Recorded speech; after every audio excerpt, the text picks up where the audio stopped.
past weekend? I guess what were some of the takeaways from that, some of the stories being shared? Oh, there were a lot of stories. I mean, I'm not sure all of them were true.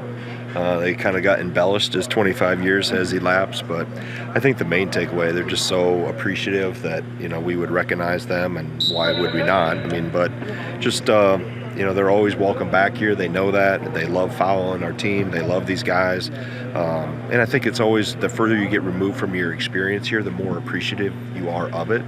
I think as they get older and they see what life really entails, and they tell these guys that all the time, whether it's the 2000 team or guys older than that, guys younger than that, these are, special years and special memories that these guys have here, and sometimes you take them for granted because they fly by so fast. And we all know when we were kids, right? Our parents told us, like, these are the best years of your life and enjoy these because it'll go fast. And I think once you go through it and then you get a little further removed and you start looking back and savoring and remembering. And really with these guys, we had them in practice, and then I had them up in my office for a little round table and happy hour, and they didn't talk about the games. They talked about all the other fun things, from imitating coaches that they played for to talking about different teammates. And it was just like all groups, you just, like I said, you have to filter out what was really happened and what the story is today.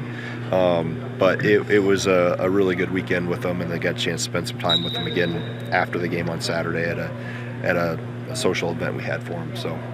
Obviously, staffs have changed, and the game has changed in 25 years, but is there anything you could absorb, like, from just kind of going through stories of, like, a successful season 25 years ago, like, kind of looking back at the successful years 10 and 11 years ago that you guys had, I guess, like, Final Four seasons in general, like, can you absorb? They're all different. They're all different, right? I mean, that team was 13-12, and they had to win almost every game in order to qualify for the tournament, and then we're able to, get the matchups that were very favorable. As I always say, the West Coast didn't want to see the West region wasn't ready for the Pac defense, with LSU and Fresno State and Arizona and so on. So it's just every team has their own journey. I think the biggest thing, like I said, they didn't talk about the Final Four or the games. It was all about their time here and things that happen in the locker room, things that happen on plane trips. And like I said, they all have their imitation now of Coach Bennett and things that he would say and how he would say them. And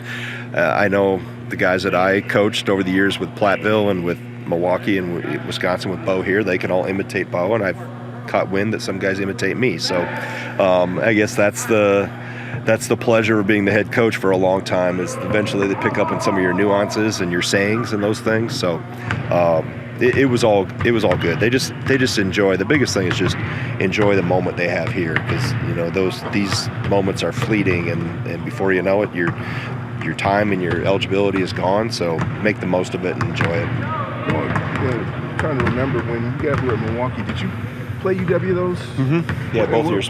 And I mean, you talked about that defense. What was it like to be on the floor trying to? Back then trying to run offense. Yeah, I mean, it was different because the game is so different right now, and that was our first year at Milwaukee was the year in 99-2000. That was the year that they went to the Final Four. So, I mean, we have 6'3" Colombo Kadima trying to guard 6'8" Charlie Wills. So he was our four-man. Chad Angeli, we had a little bit equal matchup at the 5 with Chad Angeli and whoever Vershaw was at the 5 at the time. So, but we were there were a lot of freshmen we were playing. That group of Kelly, Kowski, Vershaw, Linton, those guys were all juniors at that time. So just the experience and the size was pretty differential. We hung for a little while. I don't know what the score at halftime was, but I would say in the second half, I don't know what it ended up, 20-some probably. It became just the physicality and the size took its toll over, as it typically does against, younger mid-major teams. Eventually, the size of the bodies and stuff start wearing you down, and they were able to pull away. The more you were able to watch Saturday's game, the more you've been able to think about it. Are you falling more in the camp of just one of those weird games, shrug it off, move forward, or, are you concerned? I'm concerned after every win, right? I'm dissecting everything, and I think obviously the losses it takes they're a lot harder to swallow for coaches because you play things over and over and over in your mind. But as I looked at that, I mean, that last 5 minutes, I don't know if I've ever seen anything like that in 30-some years of coaching, right? I mean, just everything that had to, like if there were 7 things that we had to do wrong for that to happen, we did 8 of them. So it was just one of those where, yeah, are there things that were in our control? Yes, simple passing, catching decisions, but I think it really came down to we diminished our aggression. We became hesitant. And then when you get hesitant, you become tentative, you don't play as aggressive, you aren't as physical, you get in a little bit of a panic mode with your passes, and that's how you drop passes. That's how you throw passes, 5-foot passes that only go 3 feet, and those type of things. So I think it will be a good learning experience for us if it hasn't been already. We've gone through the film, but then you got to flush it, right? You can't dwell on it. And as I said to the team, I said we didn't have a parade last week when we beat Purdue, right? We're not going to have a funeral today when we lost. You have to keep it in balance because Oregon's a good team. You look at who they beat early in the year, and then if they wouldn't have lost 5 in a row, they'd be in the top 10.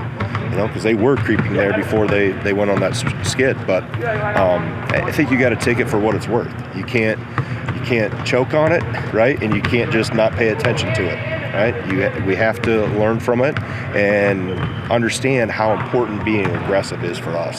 We're really good when we're aggressive, and for whatever reason, we didn't keep the throttle down like we should have. And you just look at free throws attempted, 0 in the second half. Turnovers way up.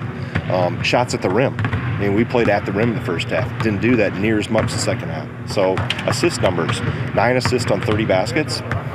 That's low, right? That means the ball's not moving. That's not mean we don't have a pop. We're over dribbling it. We're standing around. So just again, we, for whatever reason, shifted it into a non-aggressive mode that we can't do. Go ahead, Nick. In some of this prep now, turning the page to Washington, just what stands out about Osibor and the way he can affect the game, even if he's not just shooting the score? Yeah, I mean,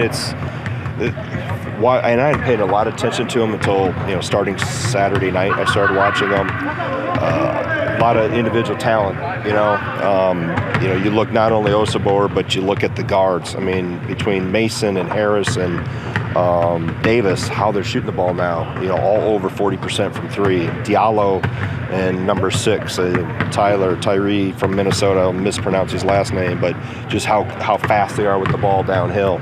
And then when they get Kepchang, I think that's how you say it, transfer from Oregon, he'd been hurt. He had only played in about half the conference games so far, so it just gives him a huge physical presence inside. So, and Dan's always done a good job. He did a really good job at Montana State. He did a really good job at Utah State, and he's had a quick ascension, obviously, to this level. But they've got really good players, and you can see where you don't have to. I always warn people not to look at the final score, right? Watch the games, and you see where they were ahead, and then they got away, and then how games came down. Maybe they lost by 12, but it was actually a 4-point game with 3 minutes to go, and those things. So this league, will have seen everybody, and other than Michigan State and Penn State, and I know we know those well enough that there aren't any easy ones, and we say that all the time. And I know people on the outside, well, it's just coach speak.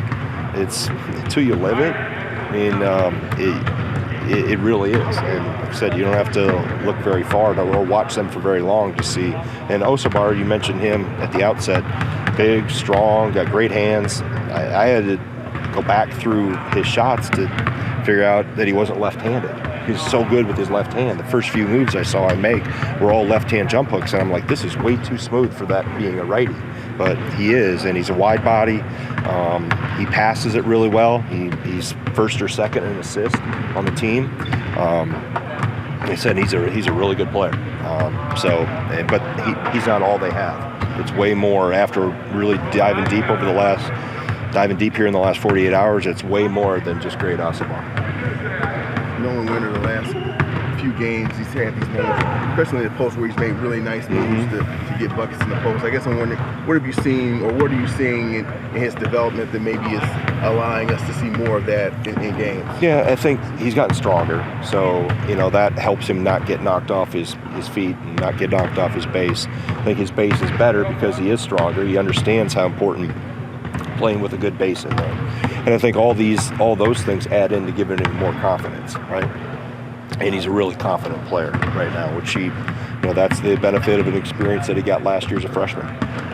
Took that, made himself better physically, improved some parts of his game, and he knows now that, I thought he was really good in the paint on Saturday. Probably needed to have the ball more in there, as should have Steve, and that was part of our non-aggressive, not attacking the rim approach we had for a while. That, like I said, Nolan's done some really good things. A couple of those moves he made in the first half, stepped through, he got bumped, he kept his pivot foot.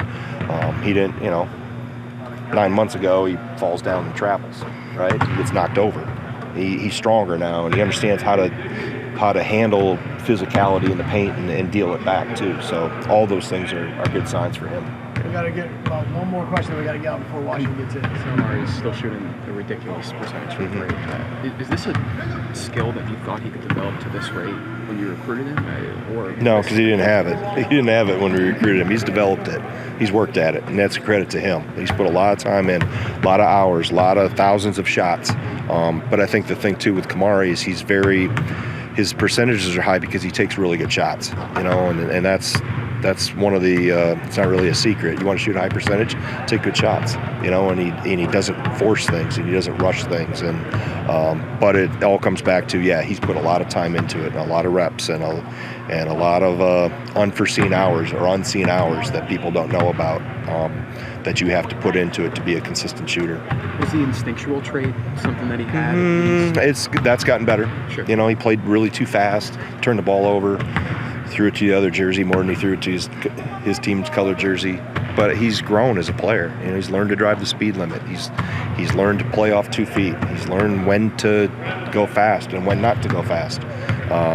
And obviously he's become a better decision maker and obviously a better shooter.